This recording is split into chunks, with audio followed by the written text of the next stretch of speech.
그날 딸에게서 들은 한마디가 아직도 귓가에 맴돕니다. 엄마, 그건 사랑이 아니라 집착이었어요. 순간 가슴 한쪽이 무너져 내렸습니다. 평생을 딸 하나 바라보고 살았는데 그게 집착이었다니요. 그날 밤 거울 앞에 앉아 오랫동안 제 얼굴을 들여다봤습니다. 하얗게 센 머리, 깊어진 주름, 그 안에는 엄마로서의 시간만 있고 나라는 사람은 보이지 않았습니다. 저는 평범한 주부였습니다. 남편은 늘 바빴고 제 인생의 중심에는 언제나 딸이 있었습니다. 서연이라는 이름 세 글자, 그게 제 세상이었죠. 유치원 입학식 날 서연이는 제 손을 뿌리치며 혼자 들어갔습니다.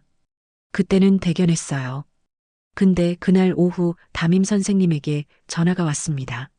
서연이가 수업 시간에 자꾸 딴짓을 해요. 저는 당황해서 달려갔죠. 서연이는 제 손을 꼭 잡으며 말했습니다. 엄마, 미안해요. 다음엔 잘할게요. 그 한마디에 눈물이 났습니다. 그날 저는 결심했습니다. 이 아이가 잘 자라도록 내 인생을 다 바치자고. 그 뒤로 제 하루는 늘 서연이로 시작해서 서연이로 끝났습니다. 아침마다 도시락을 싸고 학원 스케줄을 관리하고 시험 기간엔 제가 직접 문제집을 풀어 출제 경향을 분석했습니다. 서연이가 좋아하는 반찬은 뭐였더라? 스트레스 받을 땐 무슨 말을 해줘야 할까? 늘 그 생각뿐이었죠. 남편이 이제 좀 쉬어라고 말해도 저는 고개를 저었습니다. 엄마는 쉬면 안 된다고 생각했어요. 딸이 힘들 때 내가 곁에 있어야 한다고 믿었죠. 하지만 시간이 지나면서 서연이는 점점 제 품을 벗어났습니다. 학원 끝나고 데리러 갔을 때 엄마, 혼자 갈게요. 그 말이 처음엔 어색했습니다. 그래도 아이가 자라니까 당연한 일이라 생각했죠. 그런데 어느 날 서연이가 짜증을 내며 말했습니다. 엄마, 왜 이렇게 늦게 와요? 친구들이 다 봤잖아요. 그날 저는 손에 서연이가 좋아하던 소보로빵을 들고 있었어요. 그 빵을 손에 쥔 채로 한참을 서 있었습니다. 그때부터였습니다. 서연이의 말투가 조금씩 차가워졌습니다. 엄마, 이제 제가 알아서 할게요. 엄마는 좀 쉬세요. 그 말이 고마운 말처럼 들리면서도 어딘가에 멍든 것처럼 아팠습니다. 수능이 끝나고 대학에 합격했을 때 저는 서연이보다 더 울었습니다. 이제 됐다. 이 아이는 잘 살 거야. 그렇게 믿었죠. 하지만 딸은 점점 제 손에서 멀어졌습니다. 집에 올 때마다 용돈을 달라고만 했고 밥 한 끼 함께 먹을 시간도 없었습니다. 그래도 저는 믿었어요. 이 시기가 지나면 다시 돌아올 거라고. 하지만 대학 졸업, 취직, 결혼. 모든 순간마다 서연이는 더 멀어졌습니다. 전화는 짧아지고 문자는 엄마 나중에 얘기해요로 끝났습니다. 그리고 결정적인 날이 왔습니다. 손녀 돌잔치였죠. 저는 새벽부터 일어나 금반지를 준비하고 손녀에게 입힐 예쁜 옷까지 골랐습니다. 하지만 서연이는 저를 보자마자 말했습니다. 엄마, 왜 이렇게 일찍 왔어요? 아직 준비 중이에요. 그 한마디에 마음이 쿵 내려앉았습니다. 행사 도중 사회자가 꽃다발을 건넬 때 딸은 신랑 부모님께만 드렸습니다. 저는 구석에 앉아 그 장면을 바라봤습니다.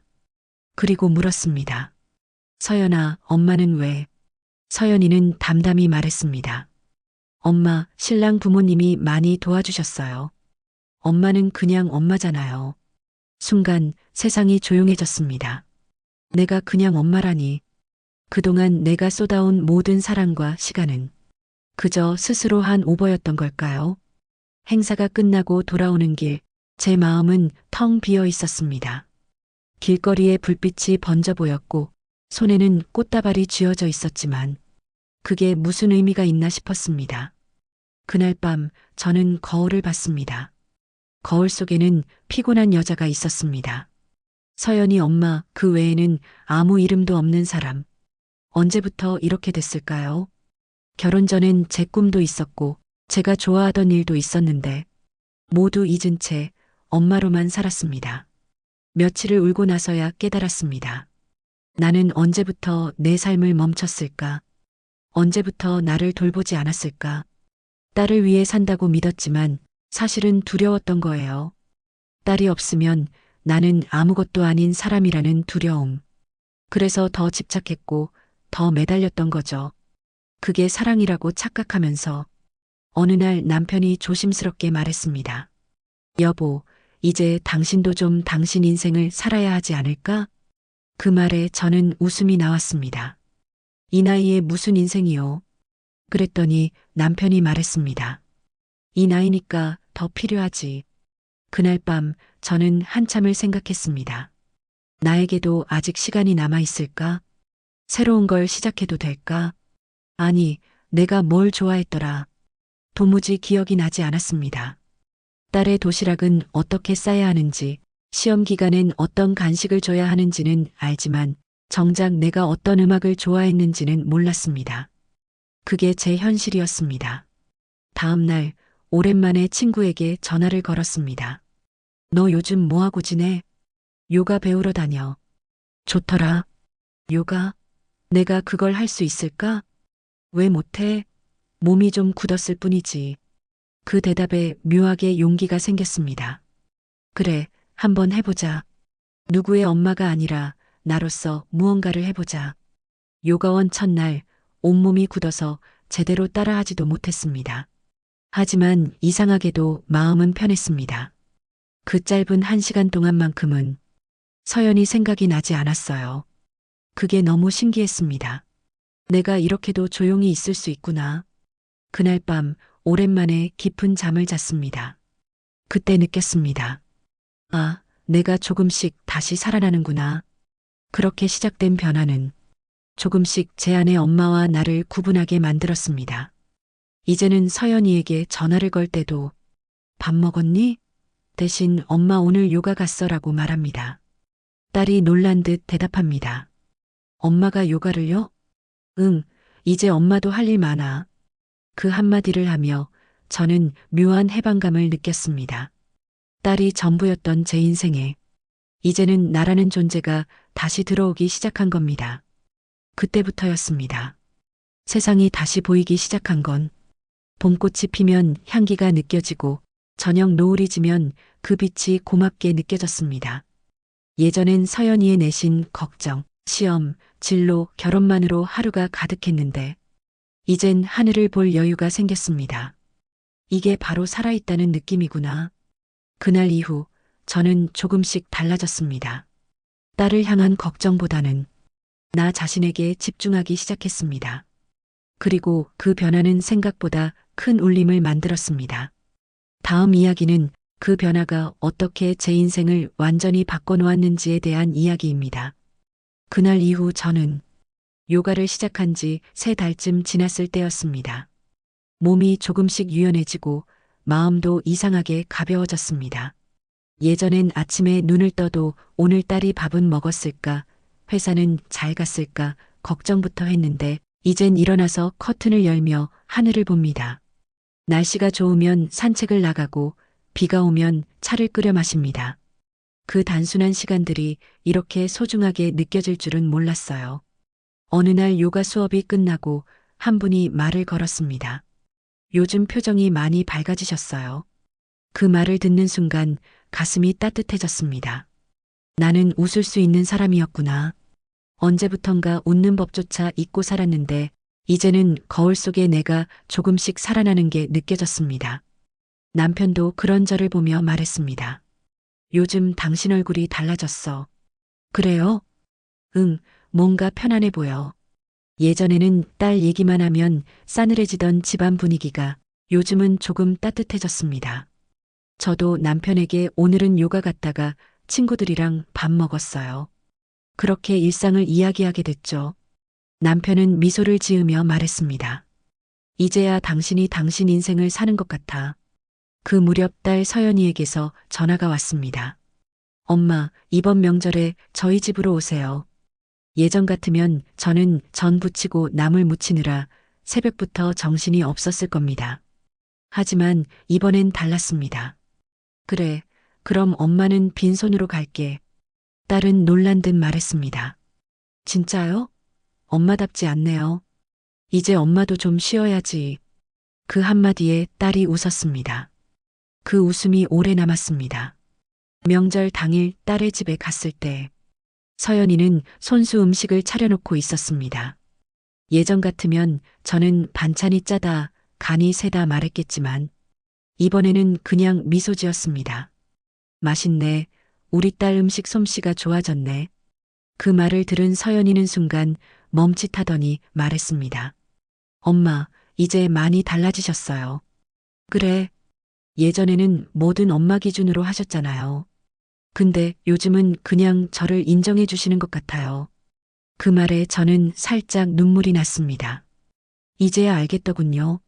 사랑은 간섭이 아니라 기다림이라는 걸. 그제야 비로소 진짜 엄마가 된 기분이었습니다. 그날 밤 딸이 말했습니다. 엄마, 솔직히 말하면요. 예전엔 엄마가 너무 부담스러웠어요. 근데 요즘은 엄마랑 얘기하는 게 좋아요. 저는 미소 지었습니다. 엄마도 그래. 이제야 너랑 친구처럼 이야기할 수 있어서 좋아. 그렇게 모녀는 오랜만에 웃으며 밤을 보냈습니다. 그날 저는 알았습니다. 사람 사이에는 적당한 거리가 필요하다는 걸. 너무 가까우면 숨막히고 너무 멀면 그립습니다. 사랑도 결국 그 거리에서 피어나는 거였습니다. 그 후로 제 인생은 달라졌습니다. 요가를 계속하면서 서예를 배우기 시작했습니다. 먹을 갈며 붓을 잡는 그 시간은 마음속 잡념이 사라지고 오로지 나 자신에게 집중할 수 있는 순간이었습니다. 서예 선생님이 제 글씨를 보며 말했습니다. 글씨에 마음이 보이네요. 부드러워졌어요. 그 말을 듣는 순간 제 안에 평화가 찾아왔습니다. 시간이 지나면서 저는 요가 강사 자격증까지 따게 됐습니다.